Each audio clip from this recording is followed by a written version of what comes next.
Boom. Hey, everybody. Please jump on this live and see if we can get this show on the road. It's a beautiful Saturday afternoon.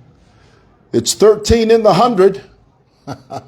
And we're going to talk about a couple of things here that I think are not only pertinent, but imperative, literally. So what I'm going to ask you to do, if you don't mind, if you could share this live with people that you think would be interested in this conversation, I would be grateful. You know, one of the hardest things to do when you're doing a live broadcast is to consciously be upright. Because, you know, sometimes the proclivity, the tendency is to slouch.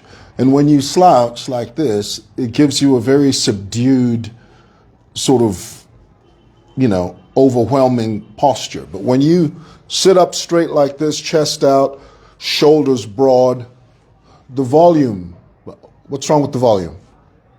We're not on? Are we not on?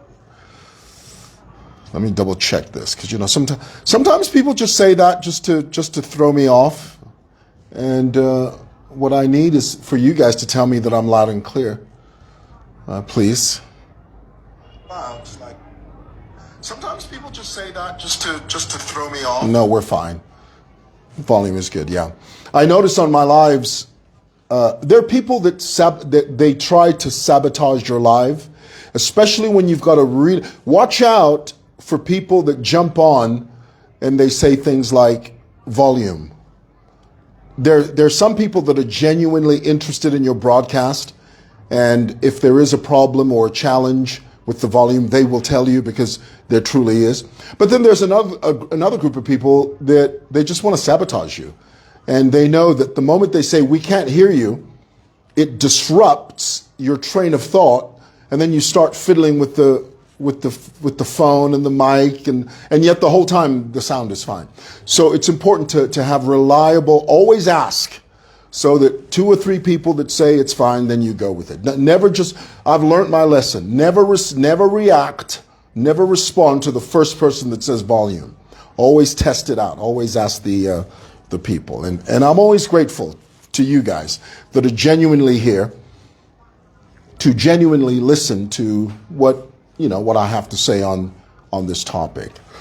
Before I get into my dissertation, let me very quickly mention here, I just heard a few minutes on the wireless that the Zambian athlete, her name is Rhoda Njovo. Remember the lady, the ZNS officer that was caught?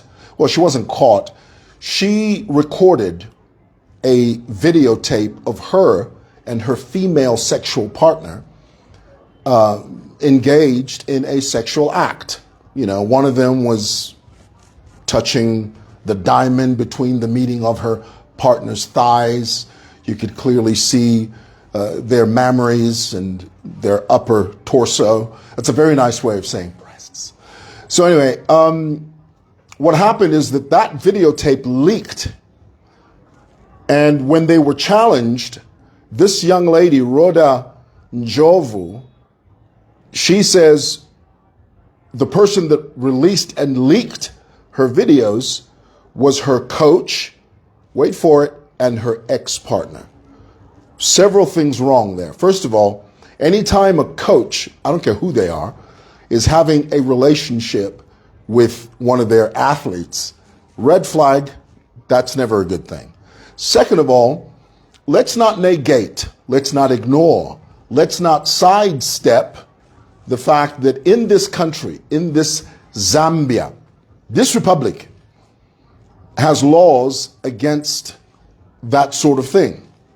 Of course, if you don't like those laws, the lawmakers have to change those laws. But currently, in Zambia, it is against the law to engage in a homosexual act. It's one thing if you're flaming gay and you act gay and everybody knows you're gay. But honey, it's a completely different kettle of fish when you are caught in the act of being gay. That's where the problem is. Okay, so you can be you can act gay all you want. The police are not going to approach you, but they will apprehend you if there is video evidence or evidence that you are engaged in that type of activity. So I find it strange and disingenuous for Rhoda Jovi to say, well, my partner and ex-coach released the tape. That could very well be true. But you shouldn't be surprised, because I keep telling you, when you share intimate footage, when you share intimate videotapes or acts of intimacy, and you say to someone, oh, I'm going to share something with you, but don't tell anybody.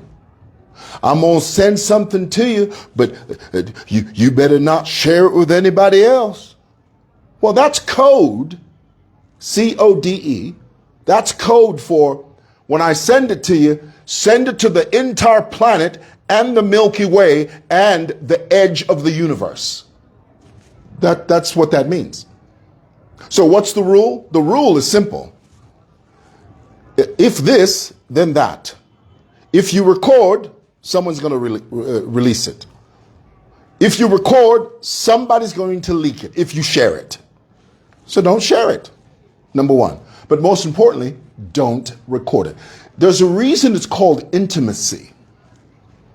To be intimate means to be private, to be emotionally engaged with someone in privacy.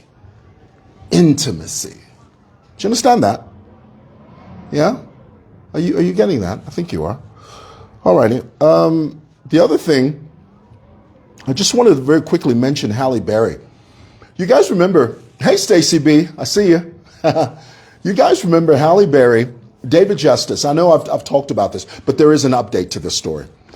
David Justice, many, many years ago, he was a very famous, dashing, handsome young baseball player. He was once married to Halle Berry. I forget how many husbands Halle Berry has had. Let's just ask Google. Hey, Google, how many husbands has Halle Berry had?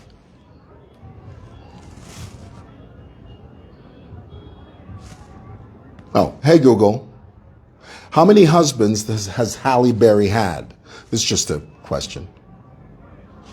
Are we on? Oh, anyway, she's not Googling. Well, my point is, David Justice and Halle Berry were once married. Halle was 27 years old.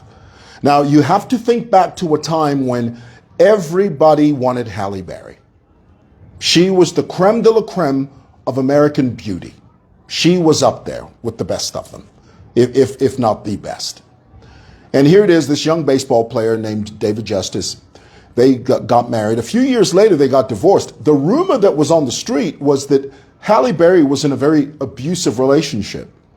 People just assumed that the abuser was David Justice. Well, David Justice tells the story. He was on a podcast not too long ago where he recently shared that when this rumor came out that Halle Berry was in an abusive relationship and that people thought it was David Justice wanted to go to the media and explain his side of the story. It was his mother that discouraged him from doing that. His mother said, honey, there's nothing more the media wants to see than two young black people going at each other. Whatever that girl has said, let her be, let her go, don't respond. Well, silence is not always golden. Silence is only golden when you have nothing worthwhile to say. Understand that. Well, David Justice's silence further proliferated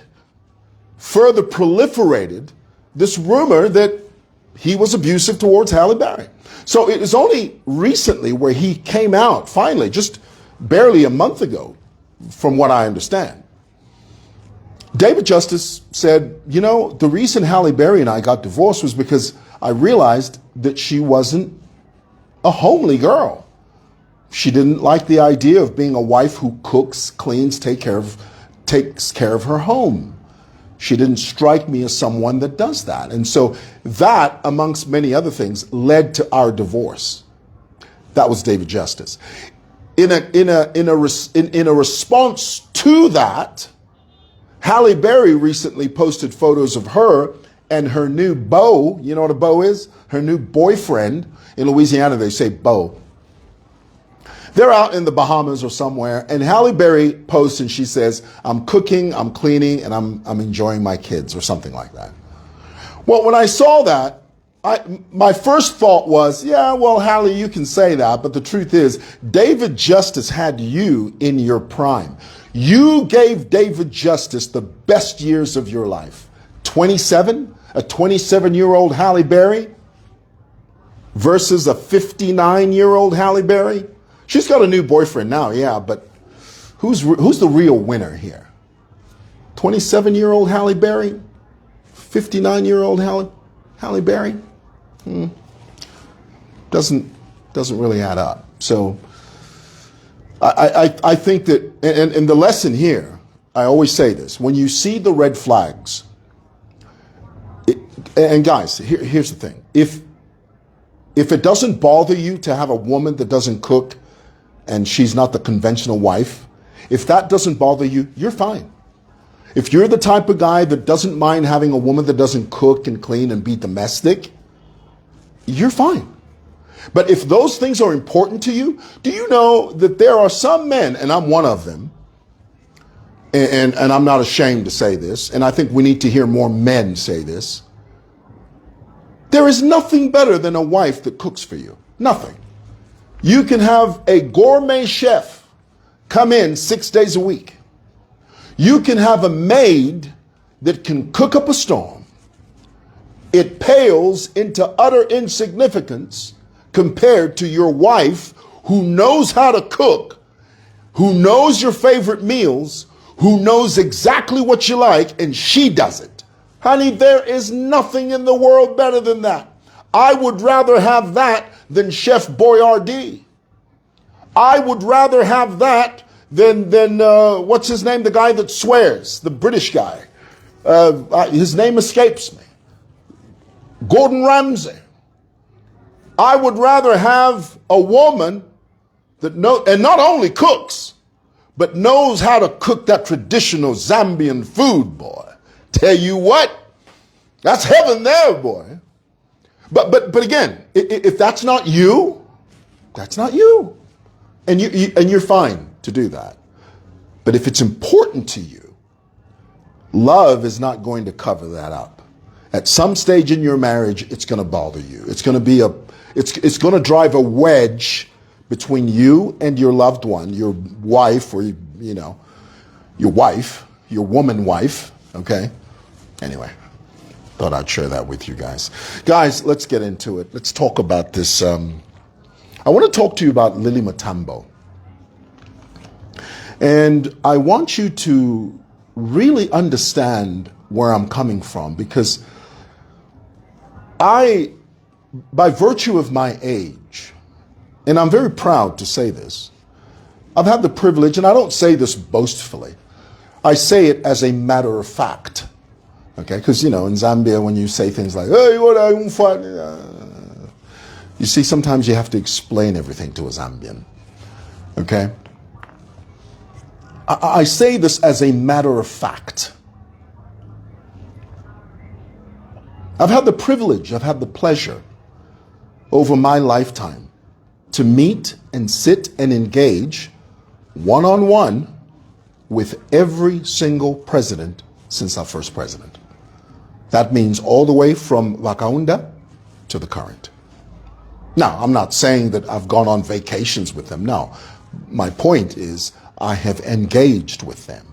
I've had the privilege of looking into their eyes and seeing their passion for service for this country. I've seen all of them. But I must tell you that in Zambian politics, I have never in all of my life seen or witnessed the level of hate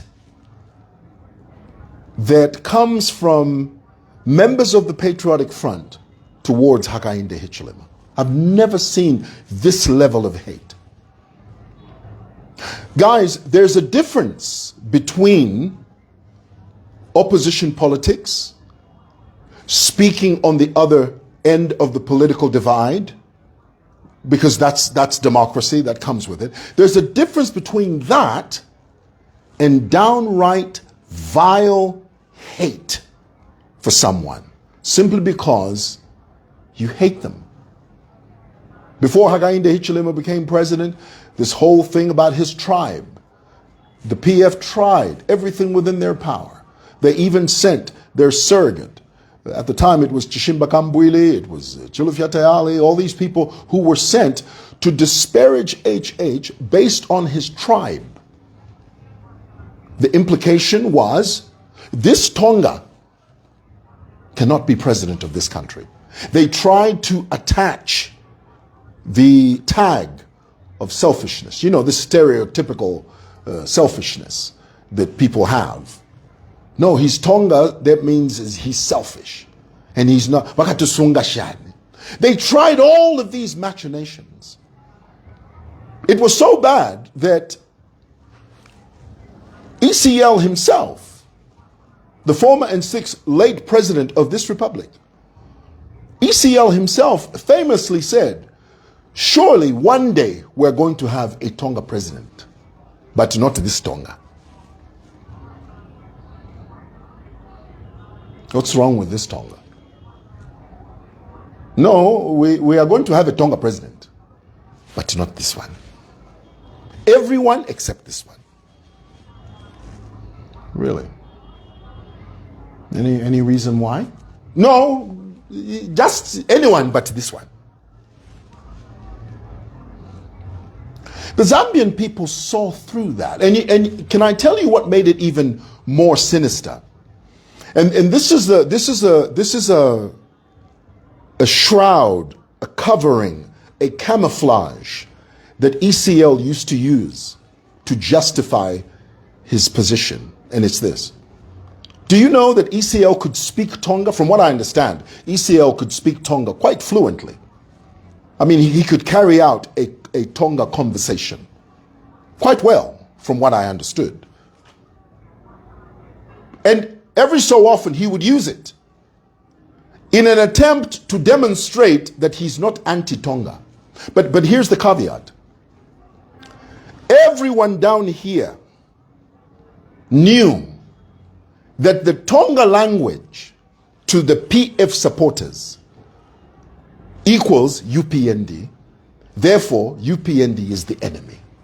So in their minds, they viewed the Tonga language as an enemy. Are you following?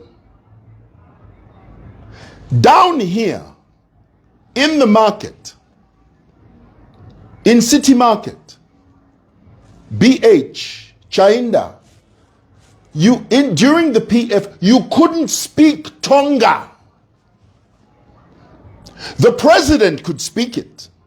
But you, walking through the market, if you were heard speaking Tonga, PF cutters would surround you. Mwewa, how do you know this? I saw this every day. And you can't lie to me. I've been here for 38 years. I know the topography. I know the layout of this land like the back of my hand. Nobody can lie to me about that. In those days, if you spoke Tonga, you were queried. Fish mrechta. Why? Mretutola mano? Are you trying to infiltrate our minds? That's the accurate translation of that English phrase, of that Bemba saying. Mulefo kututola mano? Are you trying to infiltrate our psyche, our minds? Are you trying to taint us? Are you trying to contaminate us with the UPND message by coming here and speaking in Tonga?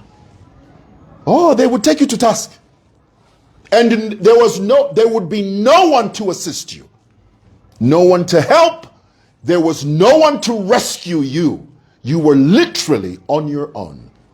And you were at great pains to explain that, no, I'm just speaking. You had to convince them why you were using your language. It's your language. It's like someone coming to me and saying, why are you speaking Bemba? My natural response would be, well, it's my language. That's my daddy taught it to me. My mother taught it to me. What do you want me to do about that?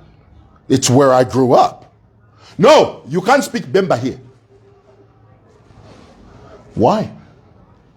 No, you see, that was the level of thinking of the PF. Now, I'm going somewhere with this. Now, fast forward to the present, to the current.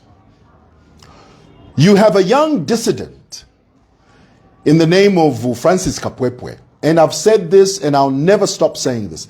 The name Kapwepwe that hangs on Waimi's shoulders is too honorable, is too heavy, it's too colossal, it's too full of honor and patriotism to hang on that chap's shoulders.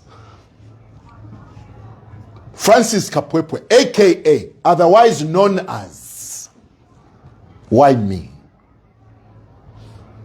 His entire digital existence is predicated, is based, is founded, is anchored on preaching this message against Tongas and perpetuating this idea of separatism, tribalism.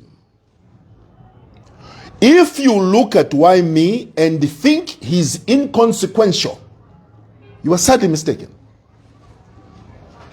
If you look at Why Me and think that he's of no consequence, he's just a chap who's ranting on Facebook, in his Facebook chabe arelanda fye. Ooh, tread carefully. That is how the Rwanda genocide began. Just from that. It takes one spark to ignite an inferno. Ooh, that's deep. That's deep there, boy. Let that sizzle in your spirit. Let it marinate in your soul, my brothers and sisters. Let that bubble in your oblongata. It takes a spark to ignite an inferno. Oh, it's easier, my brothers and sisters, to snuff out a spark. It is near impossible to put out an inferno. The reason 6 million Jews were killed in Nazi Germany was because of a seed that was planted in Adolf Hitler's mind. The reason I'm poor is because of those Jews there. The reason I don't have what I want is because of the Jewish people. That seed is what germinated into the Holocaust. 6 million Jews died because of a seed. Do you see where we're going? You see where this is headed? So when you hear people like Lily Mutambo disseminate false, baseless information, you remember it. Lily Mutambo famously said, and I quote, "I am reliably informed that Why Me has been killed. He's been murdered." That was the word she used. He's been murdered. Now, a little engagement here, and I mean this when I say this. Can I ask you, when you hear Lily Lunatic Mutambo say that, when she creates those lies, because that's what they are, they're lies, it's not true, why do you think she does that? What do you think her goal is? What is the motive of Lily Lunatic Mutambo creating such a big lie when she says, "Why me has been captured and he has been murdered." Tell me, why do you think that is? I'll read a couple of your comments just to get context, because I really want us to walk through this. I want to read some of your comments here. Okay. I'll just read one or two of your comments. Okay. The question is, what is the motive? What do you think the motive would be for Lily Lunatic Mutambo to fabricate such a huge, colossal lie? What would be her motive?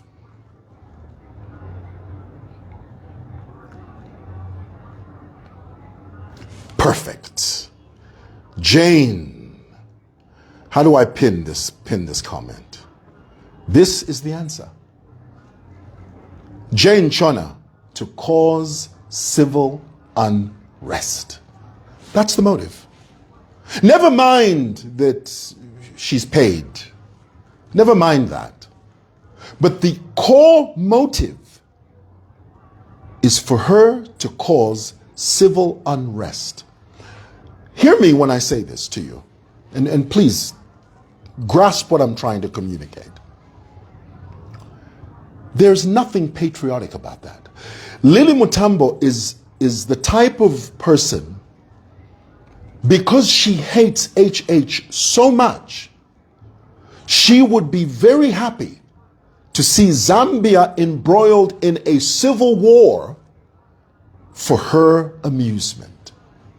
Trust me, if Zambia broke out in a civil war based on tribe, the likes of Lily Mutambo would fold her arms and they would laugh and dance with glee while they're sitting in Hertfordshire, in Leeds, on Regent Street, over there in the Thames, the London Eye, the Houses of Parliament, the House of Lords, while she's crossing the bridge on the River Thames. Zambia's burning because of tribal conflict. Lily Lunatic Mutambo is the type of person that would be so happy. Oh, she would dance. And she would say, "I knew it. I knew it." Not a bone of patriotism. And yet this is a woman that calls herself a Christian. The Apostle Paul wrote to Timothy in 2 Timothy 3:5, having a form of godliness, but denying the power thereof. The devil incarnate slew foot in person is that lady. This is my worry. And hear me when I say this, and I want to tread carefully here, because I'm about to share something with you that we as a nation have to begin to pray about. We need to start paying attention to this. Every citizen has to be vigilant to protect the sanctity of our nation as a nation, to protect and pray for our leaders, because they are our leaders right now. The level of hatred that PF surrogates have reached through conduits like Lily Lunatic Mutambo, there's another lady called Boss Lady Voice or something from England. There are 3 women. These are cult leaders. These are political cult leaders who are recruiting people on Facebook and TikTok, galvanizing an ideology of hate. Not political difference, no. There's a difference. I want you to understand. I'm not talking about having an opposition political mindset. That can be understood if not condoned. Democracy calls for that. To have a divergent view is not a problem. But to be so sinister, to be so full of hate, to be so full of rancor and malice, to the point where you wish harm on the head of state. Brothers and sisters, ooh, that's dangerous. Mwewa, how do you know this? Oh, just spend 2 minutes. Lily Lunatic Mutambo has a TikTok group. The level of hate, the level of PF rancor in that TikTok chat. When you hear it, it's almost unbelievable. There are people that hate HH because of that woman, because she has mentally recruited them. I'm not saying everybody should love the president, but why hate? Why not disagree? Martin Luther King once said it's possible to disagree without being violently disagreeable. I can disagree with you. I don't have to hate you. I can disagree with you. I don't have to wish you harm. And yet, this slow-cooked recruitment, people are not paying attention to it. There is a core group of PF dissidents that have been recruited by these 3 women that are indoctrinating them to the level where they can even pay people to harm the head of state. That is where we are as a people. If you don't pay attention to that and simply dismiss it as politics, disagreement, being a dissident political participant, brothers and sisters, you're sadly mistaken. Not in this dispensation, not with what we are witnessing now. This woman is dangerous. These women are dangerous. This ideology is dangerous. We have to be vigilant.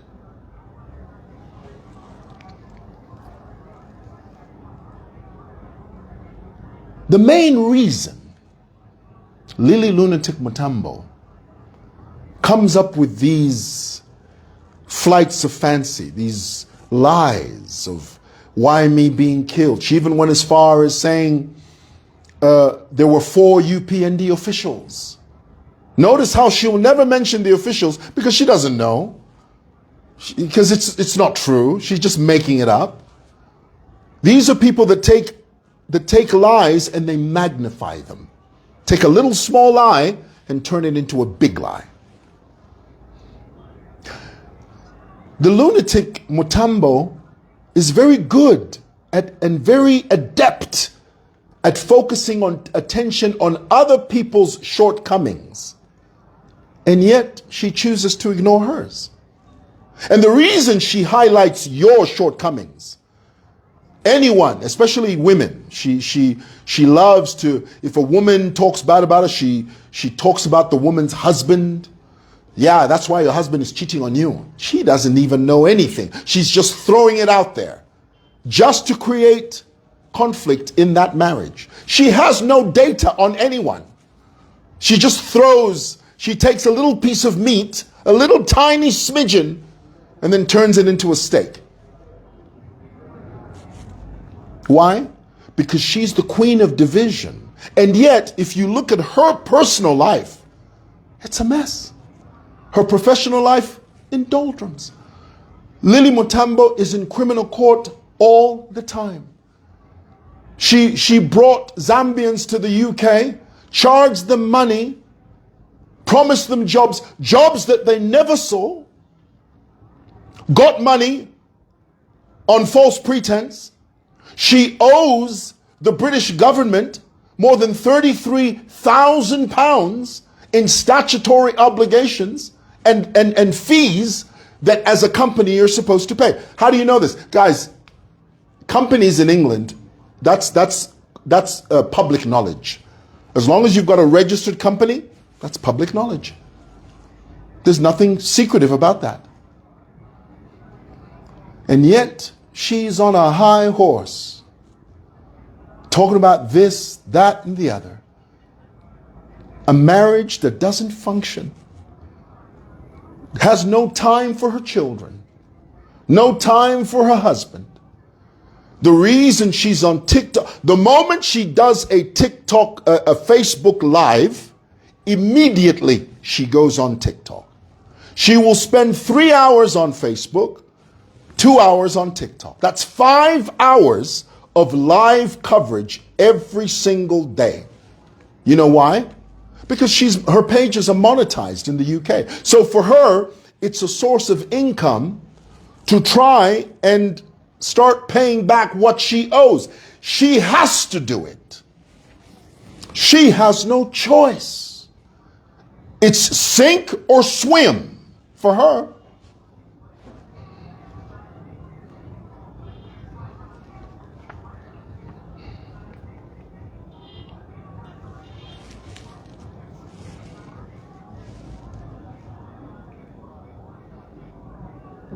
She said, why me was killed? He was murdered. That's not true. Why me yesterday went to court. And here's the telltale sign. Follow me. Here's the telltale sign of a cult leader. Remember, Lily Lunatic Mutambo's constantly talking about spirituality. Having a form of godliness, but denying the power thereof. The devil incarnate. She comes through like a ravenous wolf, dressed in sheep's clothing. Her modus operandi is to get close to you, gather as much information from you as possible, and then turn around and stab you from the front. Lily Lunatic Mutambo never stabs you from behind. She stabs you in the chest, standing in front of you with a broad smile. Sinister. Demonic. The devil. Jezebel.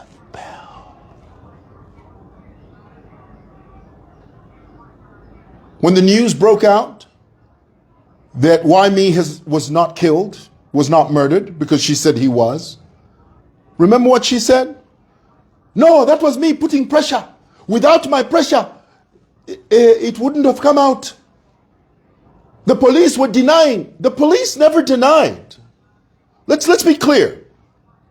On June the 10th, 2025, the police spokesperson was contacted and asked, do you have Why-Me in your custody?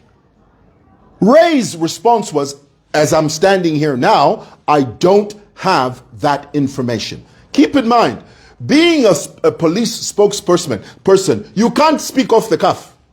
You can't. Those are sensitive positions. When you speak, the whole nation listens. So if your information is wrong, it's not like you and I. You think Ray Hamonga, the police spokesperson, you think he can just be talking anyhow. When you contact him, as they did on June the 10th, 2025, we hear and understand, Kuti, Why-Me has been placed under arrest. What was his response? He said, as I sit here now, I don't have that information. I don't have it. How is that a denial? A denial is different from saying, I don't have that information right now. That was his response. There's Binwe Mpundu. Binwe lost Mpundu, talking about, the police denied. When you know very well he didn't deny anything. He simply said, at this stage, I don't have that information. And besides, the police, let me tell you something about the police. When it comes to criminal activity, the police don't always show you their cards when they're trying to get to the bottom of a crime.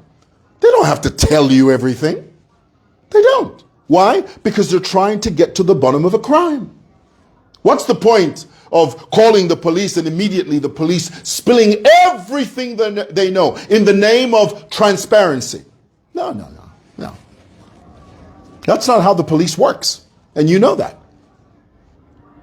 And so, when it came out that Waimi was alive, Lily Lunatic Mutambo very quickly, again, trying to draw attention, shine the light on her. No, it was because of me that Waimi was Bali Sokoloka. If it wasn't for my pressure, Waimi would be dead. You see how she deflected attention? Cult leaders, which is what Lily Lunatic Mutambo is. She is a spiritual, political cult leader. She has control, mind control over her followers, not from a supernatural point of view, but from an influential point of view. She's so conniving that her followers will do anything they say, will do anything she says, even if it means paying them to harm someone else. That's what's happening. That is what is at stake.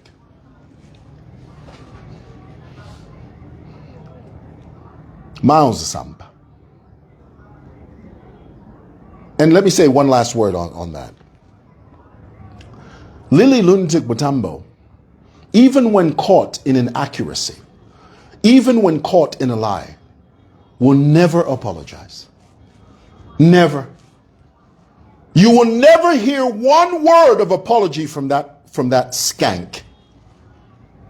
You will never hear one word of apology from that Jezebel. You will never hear one apology from that devil in a dress. Never, not once. You know why? Self-righteousness. Having a form of godliness, but denying the power thereof. Lastly, Miles Sampa. Miles famously said his daughter was a fan of Waimi. Now, let me tell you why that's disturbing. Miles Sampa has some of the most beautiful children you've ever met. Those kids, from the first one to the last, the most beautiful children. The girl that Miles Sampa is referring to, the daughter, of course, Miles is lying. He doesn't know what the hell he's saying. He was just using politics to try and drive a point. But he doesn't know what he said.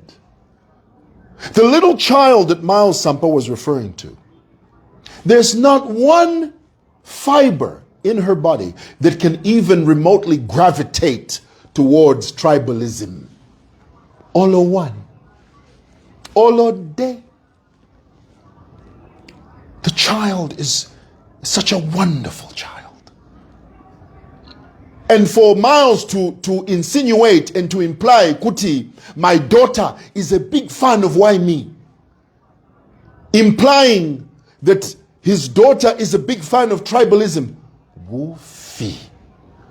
You are talking politics and you are speaking nonsense.